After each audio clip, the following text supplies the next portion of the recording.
Okay, they're not, let me turn this off. This shit is fucking hell here. Sorry for starting this with a whole bunch of profanity. All right. September 19th, 9:06 a.m. All right. The sound machine is blasting. That is how you go to sleep. That is how you function. This is what you do here. The traumatic events that I have survived cause a speech impediment. Some of that comes out in profanity, which is humiliating for me. And some of this comes out with the alphabetical letter I.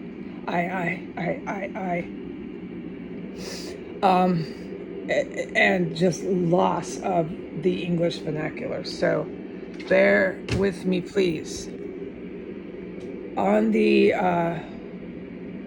17th or the 16th of September, around 8:30 a.m. Now there's sirens screaming. This has got to go up louder. Bear with me, please. I went to take out the garbage.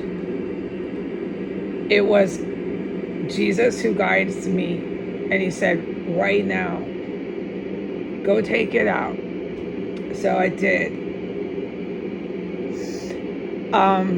Through this hell, right? So it's really dangerous here in the property of 1509 S Street Northwest. I trust my life, and I have demonstrated that trust of my life, okay, of living or dying, with Jesus. Jesus has proven that he protects me in this property from the day I walked in.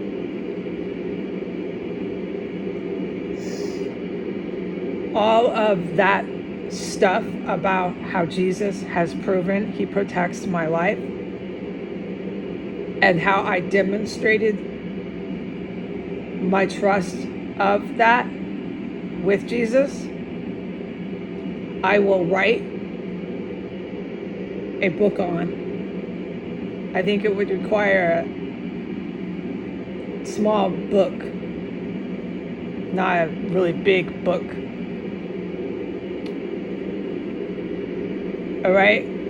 So you can really get into this trust with every last word I write. I will get at the source. You type, you don't just talk it and then have the dictation write it. You type it. There's a whole different gravity and deeper meaning to writing than just talking on a device that writes the words. You type it and you relive the moment and you get at the source and you write it. And it makes much better manuscripts of literature. It makes real literature. And the reader knows they're reading something super good. Okay. And all of this writing will be published for you for free. Left at your local coffee shop and public spaces for free. Don't forget. And it's also published for you for free on the internet. All right, so this will be a small book of all the times that I trust in my life, live or die. Inside of the property of 1509 S Street Northwest, Washington, D.C. is a terrorist compound protected by the U.S. government and the Pentagon. All these military fucking people and shit. Yeah, so I trusted my life, okay? Oh, yeah, I did. And Jesus demonstrated this, that you trust me, you'll live through this. And so when he told me to leave my room every time for 6 years, I did it. And the other day I did it And it was at 8:30 in the morning. Go take your garbage out. So I did. I'm like, oh God, okay. And I have to get dressed. I got to put my shoes on, etc., etc. Grab my hat, blah, blah, blah. Okay, so it takes a handful of minutes. Grab the garbage, etc., etc. I go out there, and guess who I bump into right before he's pulling out on 215th, and he's driving down the alley. The cannibal, the homosexual white, red hair male cannibal who I've filmed a handful of times. The world is aware of that man who drives the white sports car. He's coming down the alley, and my guidance from Jesus was pull your grocery cart packed with garbage, right? That's what I use this grocery cart for. Pull it right by his car door. I mean, walk right by this guy's car. Be a good 6 inches from his car door, right where he is on his driver's side, because that's the side that I was walking to. The driver's side was right by all the trash bins. So I continue, and I'm doing my mission of garbage. And don't look at him. My guidance was, whatever you do, keep your hat on, stay focused down the way. Look down the way in the alley. Don't look at him. You know it's him. And this is what I witnessed without looking at him, because I'm forbidden from making eye contact. It's been the solid rule for years. Don't make eye contact with the terrorist here or any of these domestic terrorists walking the city street. Don't. All right. I walked by his driver's side car door. I'm like right there. I'm about 6 inches, 10 inches with my grocery cart from his car door. There was stench level 10. We're going past 5, and I'm good at the ratio here of stench. There was stench level 10 of crystal meth and tobacco. Those two distinct stenches. A chemical substance, drug, narcotic, and tobacco. Big time. Stench level 10 literally billowing out of his car.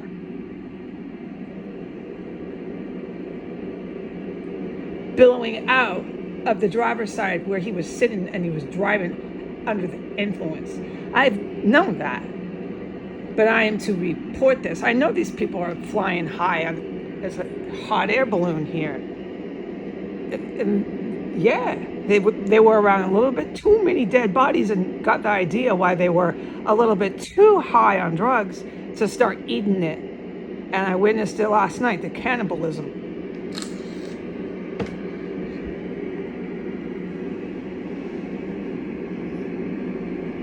So there goes the homosexual military man. His car billowing out tobacco and crystal meth. You could smell them both billowing out. Stench level 10. You stand by that guy's car door, as close as I was, it was stench level 10. You stand a few feet away, like a foot, 2 feet away, you still smell it. It's just stench level 5. The guy had his car filled with drugs. He was smoking it in his car. You don't need to tell a decent cop this stuff, okay? Come on, man. His car was filled with smoke. He was high, driving under the influence of tobacco that he mixed with his meth. Really nasty. It was just billowing out of his car. And he drives off. At that point in the alley, Jesus said, stop. Once you get to his bumper, stop. Stand. I had to wait until I could hear it.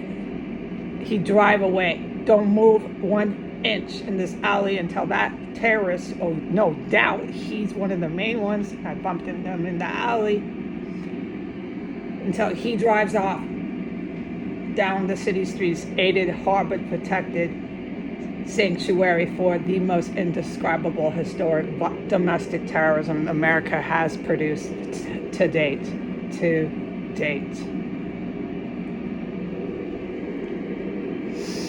Once he drove off, I was allowed to go to my bins.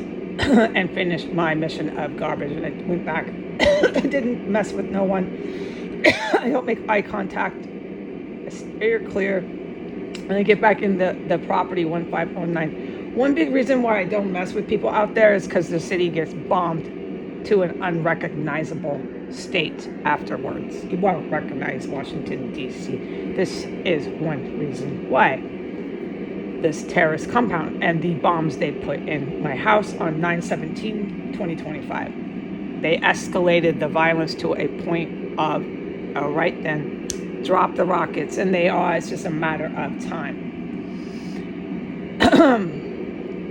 Okay, so I am to say that about him. Finally, I can report this. It's about when I do it. I know that, so it's a few days later.